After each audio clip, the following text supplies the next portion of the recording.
Comment on fait pour bien choisir son casque? Parce que déjà il y a plein de casques différents, il y a plein de modèles de casques, il y a plein de tailles de casques, il y a trop de choses. Et moi je me rappelle que quand j'essayais un casque, j'avais toujours l'impression qu'il m'allait. Parce que bah tu le mets, bon bah t'es un peu serré, bon ok d'accord voilà.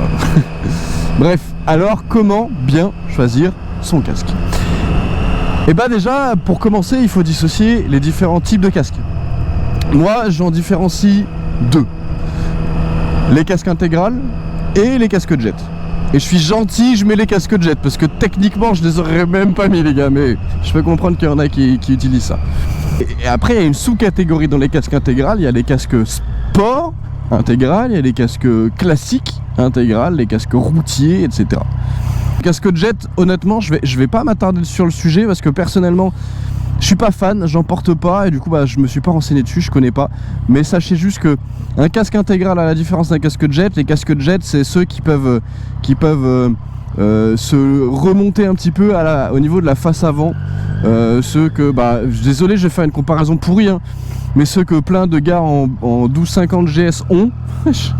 Ou alors ceux, enfin les chauffeurs, les livreurs Uber Eats, Deliveroo et tout, souvent ils ont ça aussi, ce qui est plus logique parce que c'est plus pratique pour pouvoir discuter facilement avec les gens, etc. etc. Mais moi je trouve que ça, même s'ils sont testés, etc., je trouve que ça apporte une moins bonne sécurité, voilà, qu'un casque intégral, un casque complet qui reste fixe au niveau de sa carcasse. Bref, bon, donc vous voulez vous prendre votre premier casque intégral, mais il y a pléthore de modèles qui sont face à vous. Comment on fait? Eh ben déjà on va l'essayer. Alors ce qu'il faut savoir c'est qu'en fait un casque, quand on l'essaie, il y a plusieurs choses qui rentrent en compte. Déjà il doit vous serrer assez fort mais pas partout. Si un casque vous serre trop fort au niveau des tempes par exemple, au niveau de l'arrière du crâne, en général c'est que le casque ne vous ira pas. En fait le casque il doit vous serrer surtout au niveau des joues principalement. Alors vous inquiétez pas, après il va se faire à votre forme hein, bien évidemment à force de le porter. Mais il doit serrer au niveau des joues et surtout en fait quand on prend le casque au niveau, alors je pose mes mains mais vous voyez pas, mais au niveau en fait des mentonnières, faut le prendre et il faut essayer de le lever et de le balancer un peu à droite à gauche. Si le casque il tourne sur lui-même alors que votre tête elle bouge pas, et ben en général c'est qu'il est trop grand.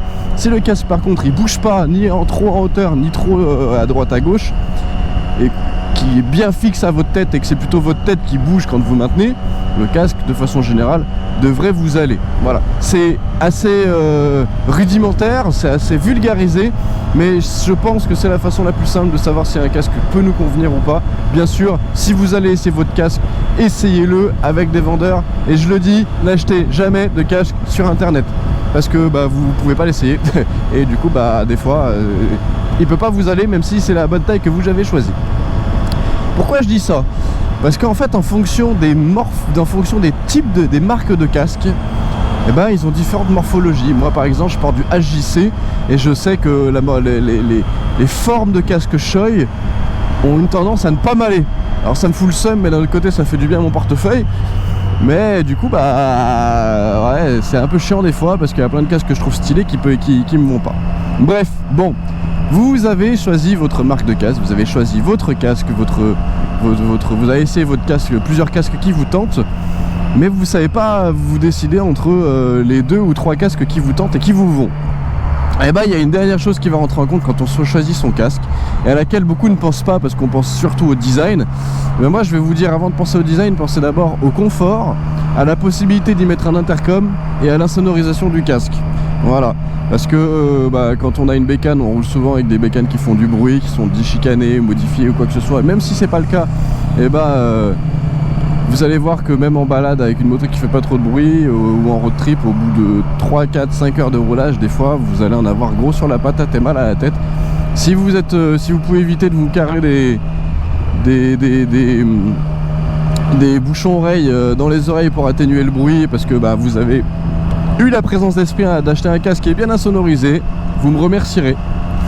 Voilà, il était un peu long celui-là, mais je pense pas que j'ai tout dit, du moins dit tout ce que je voulais dire.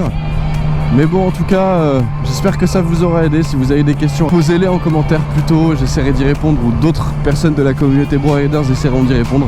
En tout cas, merci encore d'être aussi nombreux à me suivre. C'était les Bro Riders. Ciao.